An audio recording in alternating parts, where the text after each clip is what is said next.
Hola, buenas noches. Primero que nada les agradezco muchísimo el estar aquí y les agradezco la oportunidad que me dan de platicarles una vez más de un tema muy importante. El día de hoy vamos a hablar un poquito más hacia alteraciones que tienen que ver con la nutrición. El tema es importancia de la alimentación en el tratamiento de enfermedades crónicas no transmisibles. Bueno, para poder empezar a hablar sobre este tema, creo que es muy importante que todos entendamos a qué nos referimos cuando hablamos de enfermedades crónicas no transmisibles. Este es un grupo de enfermedades que se define como enfermedades que no se presentan o no de manera prioritaria por una infección. Es decir, son enfermedades que no se relacionan con infecciones por virus, bacterias, parásitos, etc. Antes, también se conocían como enfermedades crónico-degenerativas. Y creo que esto nos ayuda un poquito más a entender de qué se trata. Las enfermedades crónicas son enfermedades de larga evolución, son enfermedades que no van a tener un principio y un fin fácilmente detectable, sino que son enfermedades que pueden durar años y años y años. Por lo tanto, son situaciones con las que los pacientes van a vivir desde que son diagnosticados hasta el resto de su vida. Se llaman enfermedades crónicas no transmisibles o también, como les decía, enfermedades crónicas degenerativas. ¿Por qué? Porque con el paso del tiempo son enfermedades que van a ir trayendo diferentes complicaciones. Es decir, que el cuerpo va a empezar, después de varios años de tenerla, a tener diferentes síntomas, diferentes signos a los que presentaba cuando el paciente comenzó con la enfermedad. Este grupo de enfermedades, las enfermedades crónicas no transmisibles, en los últimos años han tomado muchísima importancia a nivel mundial. ¿Esto por qué? Bueno, por muchas razones. La primera es porque cada día son más y más personas las que la padecen en todos los países. Antes se decía que eran únicamente enfermedades de países con altos recursos, pero ahora en realidad se encuentran en todo el mundo. Además de esto, bueno, pues son enfermedades que tienen una alta injerencia en la mortalidad mundial.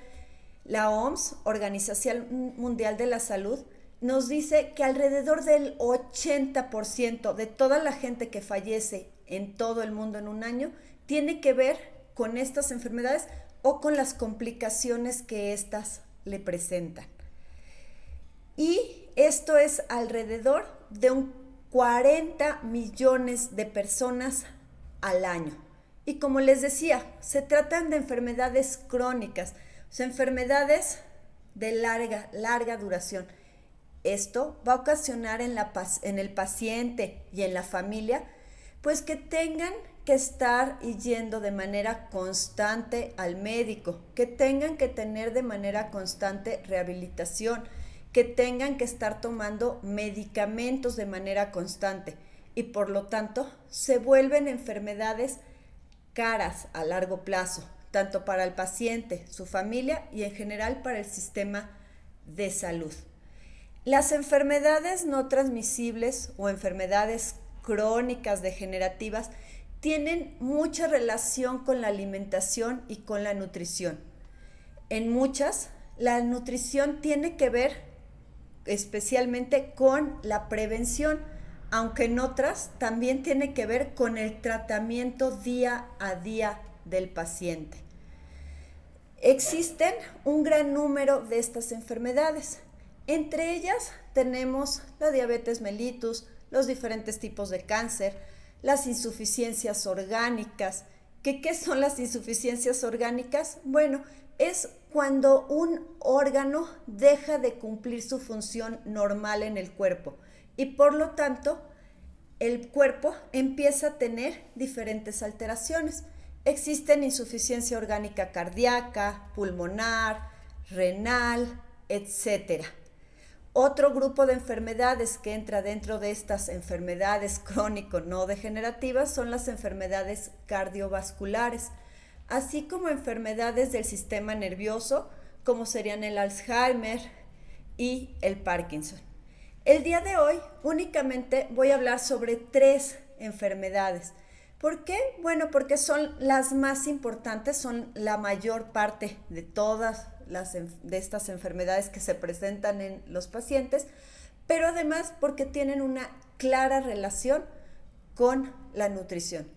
Las 3 enfermedades de las que voy a platicar un poco el día de hoy son las enfermedades cardiovasculares, la diabetes mellitus y el cáncer.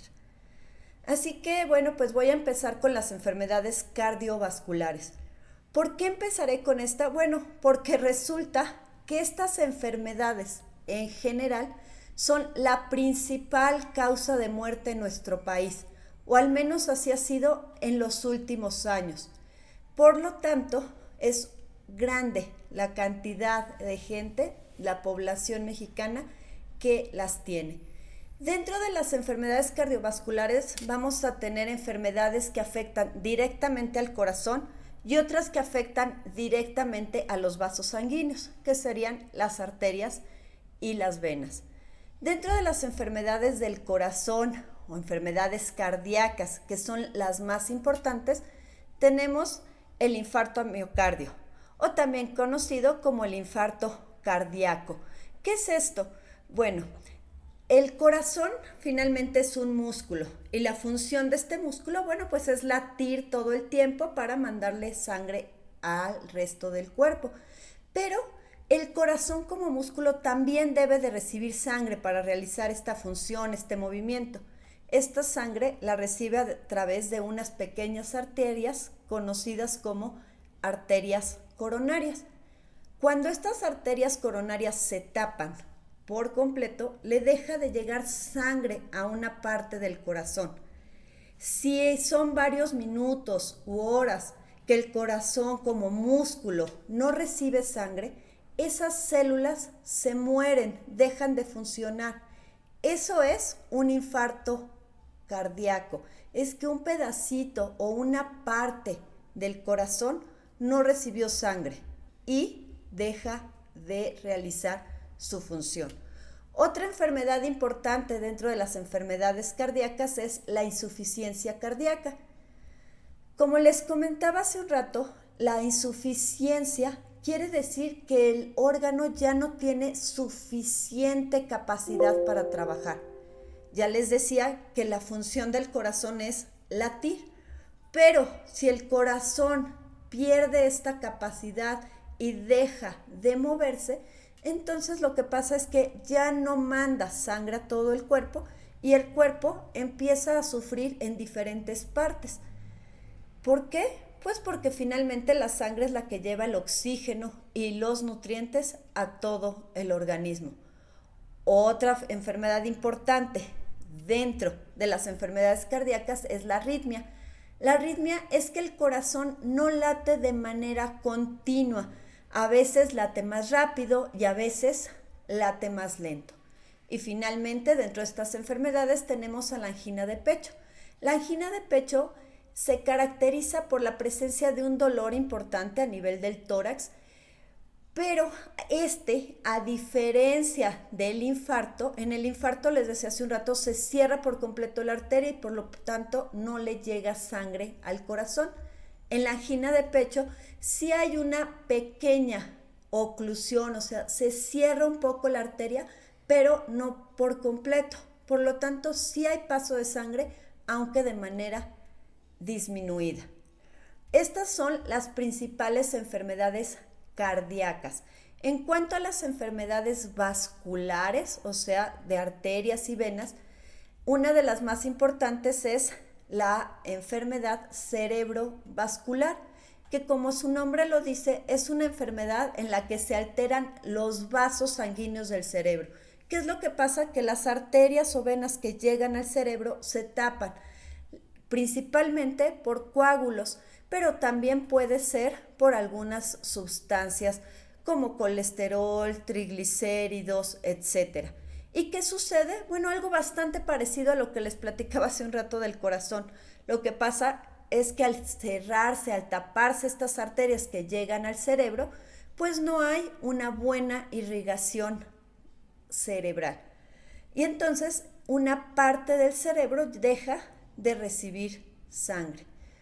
Puede ser que deje de recibirlo o puede ser que haya una pequeña hemorragia, que es una salida de sangre anormal de los vasos sanguíneos, que también puede ocasionar una alteración cerebrovascular. Otro grupo importantísimo de enfermedades vasculares es la hipertensión. La hipertensión es una enfermedad que a lo mejor hemos escuchado nombrar como la enfermedad silenciosa. ¿Por qué? Porque no da síntomas. A algunas personas por ahí les da dolor de cabeza, empiezan a ver lucecitas o puntitos de colores, pero en realidad la mayoría de la gente se acostumbra a vivir con ellas y entonces no siente nada y por lo tanto no hace nada por tratarlo. Todas estas enfermedades cardiovasculares que ya les dije tienen la primer causa de muerte en nuestro país, se relacionan o tienen, mejor dicho, unos factores de riesgo, o sea, factores que hacen que se presenten más estas enfermedades. Dentro de ellas tenemos la diabetes, la hipertensión y súper importante, especialmente para el tema que estamos hablando, la obesidad y la dislipidemia, que es la alteración entre lo que conocemos como las grasas buenas y las grasas malas. Por lo tanto, si una persona tiene una alimentación adecuada, baja en consumo de sal, con un buen consumo de grasas buenas y bajo consumo de grasas malas, si hace ejercicio y si además evita el tabaco, se puede reducir muchísimo el riesgo de tener estas enfermedades y por lo tanto de sufrir sus complicaciones. Y esa es la parte importante que quiero que quede claro, que sepamos que una buena alimentación nos puede disminuir el riesgo de tener este grupo de enfermedades cardiovasculares. La segunda enfermedad, como ya les platicaba hace un rato, de la que quiero platicar, es la diabetes o diabetes mellitus, que sería su nombre completo, ¿no? Bueno, se calcula en nuestro país de cada 10 personas que tienen diabetes, aproximadamente solo la mitad lo sabe. O sea, solo 5 saben que tienen diabetes. Y de estos 5 que tienen diabetes, únicamente 2 se tratan y llevan de manera regular su tratamiento, su dieta, su ejercicio, etc. ¿Qué quiere decir? Que de cada 10 pacientes con diabetes en nuestro país, 8 o no lo saben o no tienen un tratamiento continuo. Y por lo tanto son pacientes que van a tener las complicaciones de la diabetes, que son muchas y muy variadas, de manera temprana. Conocemos de manera general que la diabetes es la enfermedad del azúcar, pero en realidad es mucho más que eso. Es una enfermedad mucho más complicada que solo ser la enfermedad del azúcar. Existen 2 tipos de diabetes mellitus, la tipo 1 y la tipo 2. La diabetes mellitus tipo 1 se da principalmente en niños y se caracteriza porque el cuerpo no produce insulina o la insulina que produce es muy poquita para la que el cuerpo necesita. A diferencia de la diabetes tipo 2, en la diabetes tipo 2 sí se produce insulina, pero o es una insulina de mala calidad o es una insulina a la que el cuerpo ya no responde y por lo tanto es como si no funcionara. ¿Qué hace la insulina? Bueno, en específico en el azúcar, que el azúcar que utilizamos en nuestro cuerpo se llama glucosa. Este es un tipo de azúcar que es la que nosotros utilizamos como forma de energía. Bueno, pues la insulina lo que hace es que ayuda a que la glucosa entre a las células y por lo tanto se utilice. Si una persona, ya sea un paciente con diabetes tipo 1 que no tiene insulina, o un paciente con diabetes tipo 2 cuya insulina no funciona, pues lo que pasa es que la glucosa, esta azúcar, no entra a la célula. Y como no entra a la célula, no se llevan a cabo todas las reacciones químicas que deberían de llevarse. ¿Cuál sería el problema de esto? Bueno, pues tan sencillo como que esta glucosa es la principal fuente de energía del organismo. Por lo tanto, si la insulina no ayuda a que la glucosa entre y la glucosa no entra a las células, lo que va a suceder es que la célula no tiene energía. Y entonces el paciente tiene que empezar a utilizar otros nutrientes como fuente de energía. ¿Cuáles? Pueden ser las grasas o pueden ser las proteínas. Pero resulta que la insulina también tiene que ver con el metabolismo de las grasas y de las proteínas. Es decir, la insulina también tiene que ver con la forma en la que las grasas y las proteínas se utilizan de manera química en el cuerpo. Y por lo tanto, como les decía hace un rato, la diabetes no solo es la enfermedad del azúcar, o sea, no solo es una enfermedad en la que hay una alteración en la glucosa, también es una enfermedad en la que va a haber alteración en las proteínas y en las grasas. Es por esto que la nutrición es tan importante en los pacientes que tienen diabetes mellitus, ya que de una buena nutrición, de una buena alimentación en la que tengan una cantidad exacta de ingesta de carbohidratos, que serían lo que se transforma en la glucosa, de proteínas y de grasas, es que el cuerpo va a poder trabajar de mejor manera. Si el paciente come lo que quiera, independientemente de si son cosas dulces o no, el cuerpo no va a responder de manera adecuada y por lo tanto, aunque tome sus medicamentos, va a llegar un momento en que todas las reacciones químicas del cuerpo ya no se van a producir de manera adecuada. Y esto va a empezar a traerle complicaciones a nivel de los ojos, a nivel del riñón, a nivel de los nervios. Y por esto es que los pacientes maltratados y mal cuidados con diabetes pueden tener complicaciones importantes. Y finalmente, la tercera y última enfermedad de las que les quiero platicar el día de hoy, que es el cáncer. El cáncer en realidad lo conocemos como si fuera una sola enfermedad, pero esto no es así. Hay muchísimos tipos de cáncer. Existe el cáncer de piel, el cáncer de páncreas, el cáncer de músculo, el llamado cáncer de sangre, que son las leucemias. Y cada uno de estos tipos de cáncer es diferente. Cada uno de estos tipos de cáncer va a tener una diferente forma, diferente actividad en el cuerpo y también diferentes síntomas que va a presentar el paciente. Más o menos de manera fácil, podría yo decirles que el cáncer en general, englobando todos los tipos de cáncer, es una enfermedad en la que hay una alteración del ADN. El ADN es la información de nuestras células, es donde se encuentra todo lo que somos. Si este ADN se altera, entonces se van a ir alterando las células de nuestro cuerpo. ¿Cómo es que el ADN se altera o muta, que sería el nombre pues médico? Hay diferentes sustancias o diferentes situaciones que pueden hacer que haya una mutación del ADN. Dentro de estas tenemos los ácidos grasos trans, que seguramente en los nuevos paquetes, en el nuevo etiquetado alimentario han visto mucho esta palabra de grasas trans.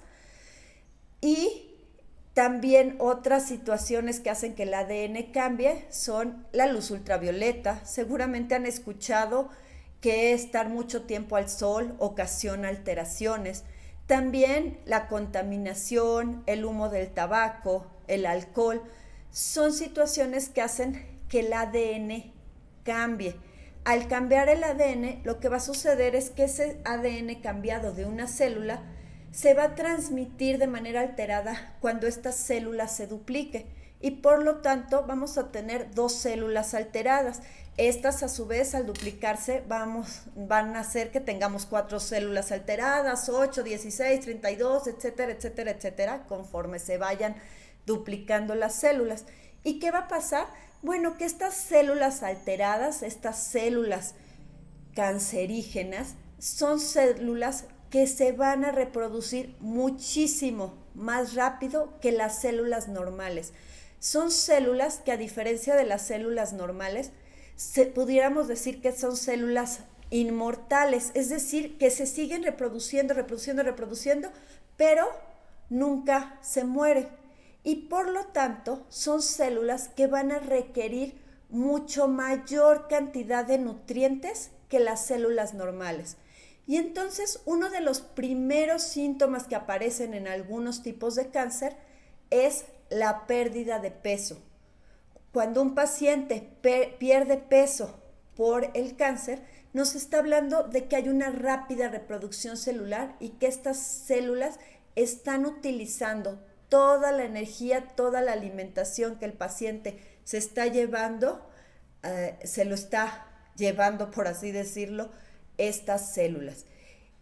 Y dependiendo del lugar donde se encuentre el tumor, pero si estamos hablando de un tumor a nivel abdominal o en alguno de los órganos o cercano a los órganos gastrointestinales, puede ocasionar otros síntomas como falta de apetito, náusea, vómito, y todo esto, ¿qué es lo que va a ocasionar? Pues que el paciente empiece a tener desnutrición y empiece a tener una alteración entre los requerimientos energéticos que necesita y los que está utilizando de manera real.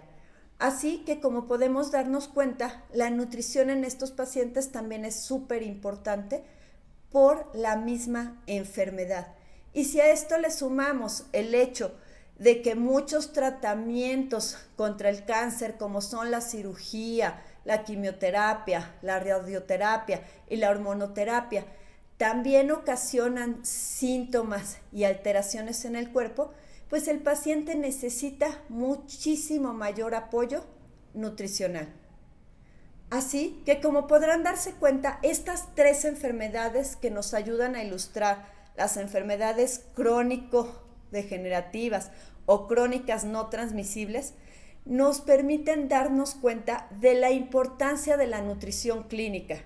La nutrición clínica es esta rama de la nutrición especializada para pacientes con enfermedades crónico-degenerativas, para pacientes que van a requerir una nutrición especializada para ya sea prevenir la enfermedad o disminuir las complicaciones de la misma.